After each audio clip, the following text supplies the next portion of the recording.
presented by Public Music Mathli। बोला बोला दुर्गा मैया की जय। मैं दर्शन करने आया,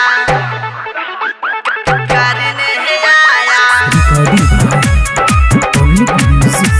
मैं दर्शन करने आया, राजा मैं दर्शन करने आया। मंदिर है माता का, पर्दा है लाले लाल। मंदिर है माता का, पर्दा है लाले लाल।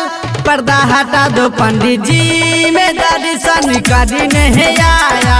पर्दा हटा दो पंडित जी, मैं दर्शन करने आया। मंदिर है माता का, पर्दा है लाले लाल। मंदिर है माता का, पर्दा है लाले लाल। पर्दा हटा दो पंडित जी, मैं दर्शन करने आया। पर्दा हटा दो पंडित जी, मैं दर्शन करने आया।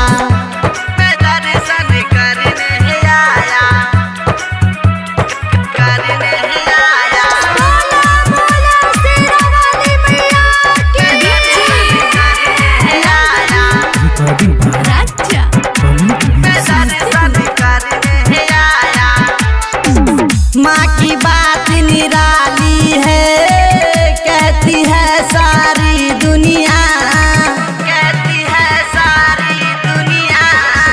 माँ की बात निराली है, कहती है सारी दुनिया। मैया रानी को मैं तो भोग लगाऊंगी, अपने ही हाथ से मैं जोत दिखाऊंगी। पर्दा हटा दो पंडित जी, मैं दर्शन करने आया। पर्दा हटा दो पंडित जी, मैं दर्शन करने आया। मैं दर्शन करने आया, करने आया।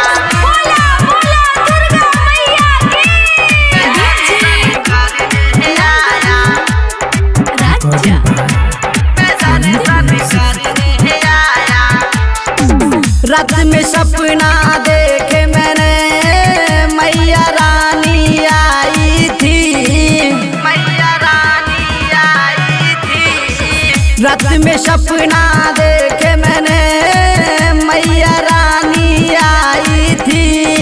सपना में आके मैया दर्शन दिखाई थी, अपने ही भक्तों को गले लगाई थी।